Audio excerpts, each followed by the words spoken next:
Hi. So week one, sort of week one, an amalgamation of the last 2 weeks of how the road to Dublin Marathon has been going so far.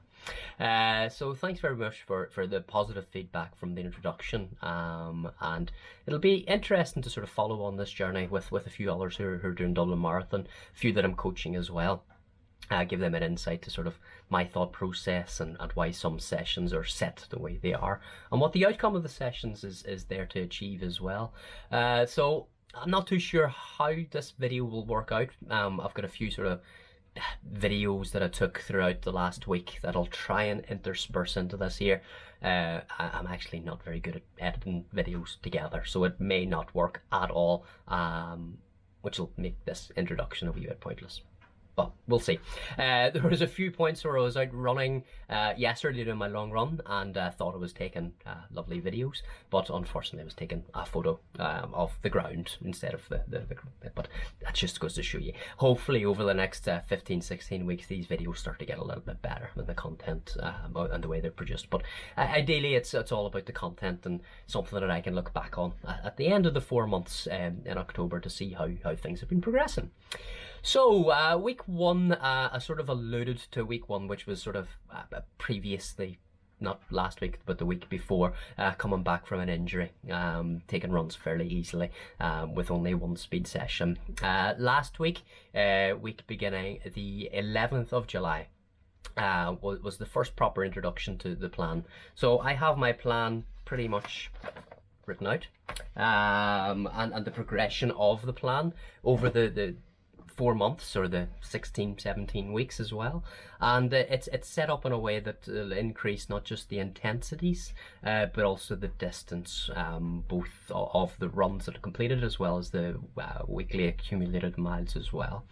The purpose of the plan really is during the week to be doing your speed work, your tempo runs, and then by the end of the week the legs should be feeling fairly fatigued and tired, and at that point you're doing your long runs on tired legs. One of the best ways to describe it is you're preparing yourself what it's going to feel like at the end of the marathon. You know, you're going to be running on tired legs.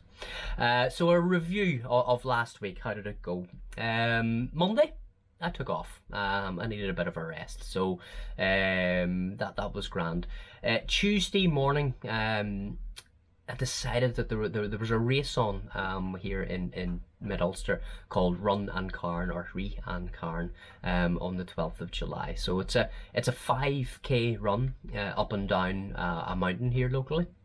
And I think there's about 500 feet of elevation in that there climb as well, in that run.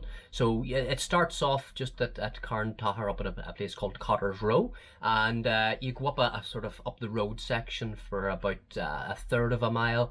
Then you turn left and you're heading straight up the mountain. You run up a real sort of gravelly, rocky path. And you continue climbing, you get right up to the top, and then you turn back on yourself for about 200 to 300 meters before you're then put down the bog mountain into the sort of grassy parts.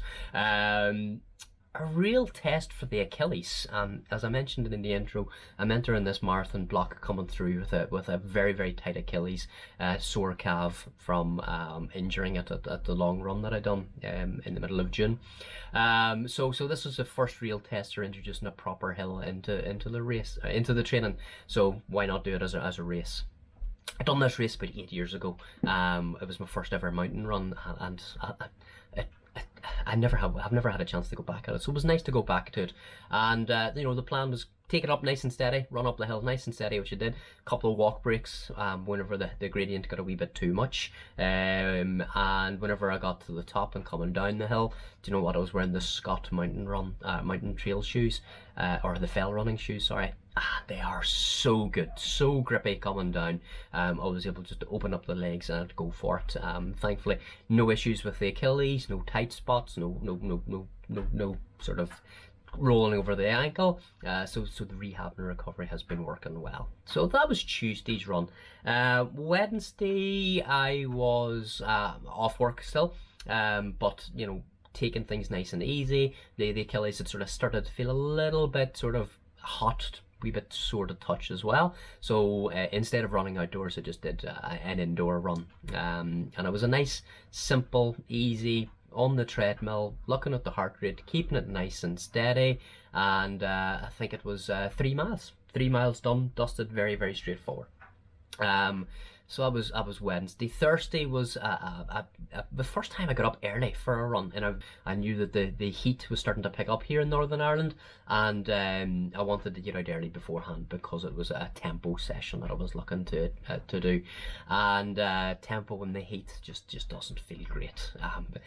Tempo runs are all about learning to deal with uncomfortableness, but adding 24-25 degree heat into it just makes it far too uncomfortable. So up and out the door, 7 o'clock, and the session was meant to be, the plan said, what did it say? 1 mile warm up, 3 miles at 7:45, and a 1 mile cool down. But what I ended up doing was 4 miles at 7:45. Went out a wee bit fast, and I'm sort of paid for it on the way back. So the route itself was downhill for the first 2 miles, uphill for the second 2 miles.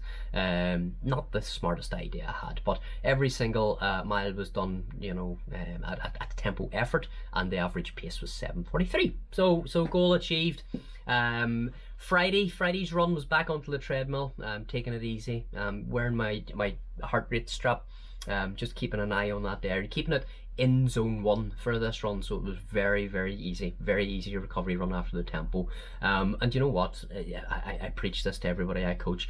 You need to be doing your easy runs easy so that you can run your hard runs hard, and that's going to be the sort of theme that you'll see through a lot of these check-ins and weekly reviews, is how easy that I run my easy runs.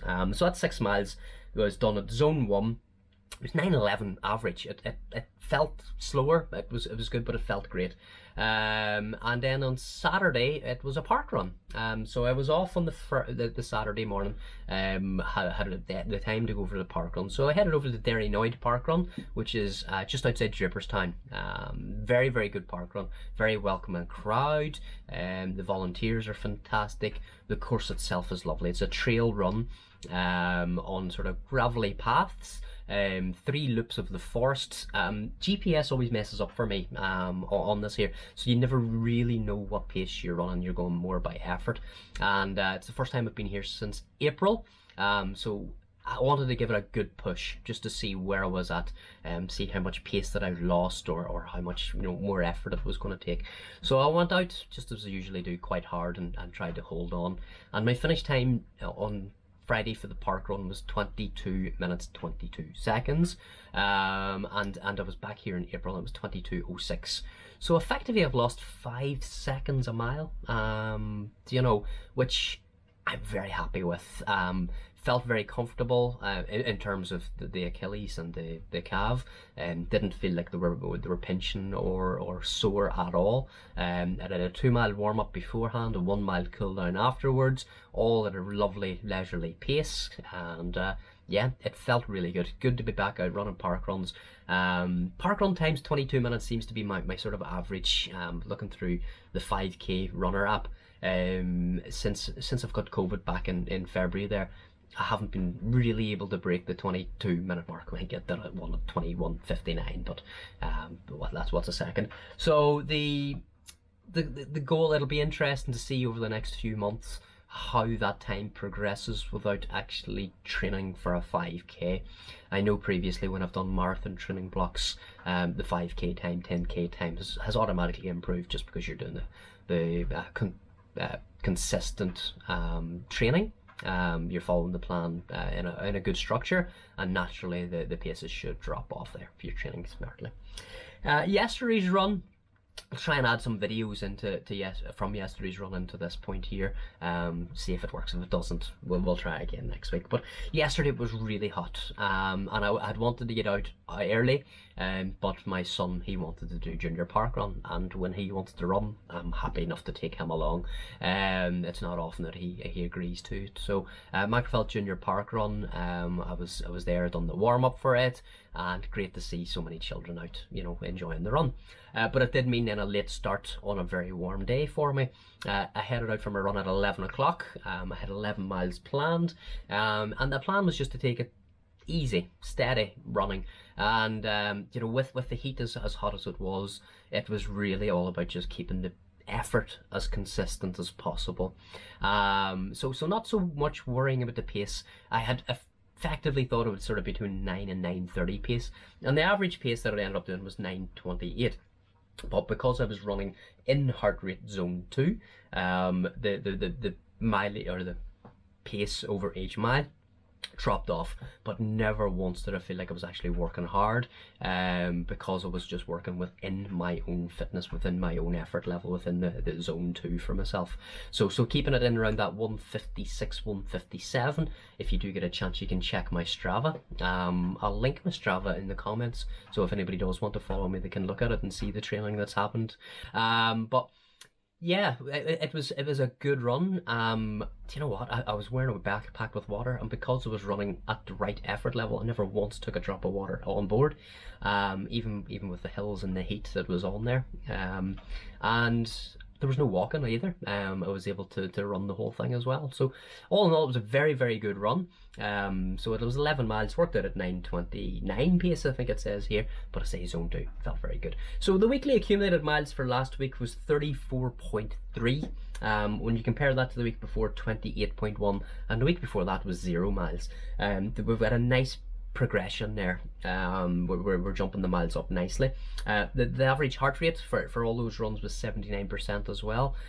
So if I broke that down further, you would see it is very close to the 80-20. 80% of the miles was done easy, 20% of the miles was done hard, or a harder effort. Next week, what we're looking at, or this week coming, it'd be interesting to see how we feel, or how we do with this here, because there's 2 tempo sessions in it. Interval rep session, and it's mile intervals at 7:30 pace, which should be very doable for me. 4 of them, and yeah, the long run's 13 miles. I did have a marathon signed up for this weekend, but it's looking very unlikely that I'm going to do it. There's a lot going on this weekend between birthdays and different things as well, and getting ready for holidays the following week.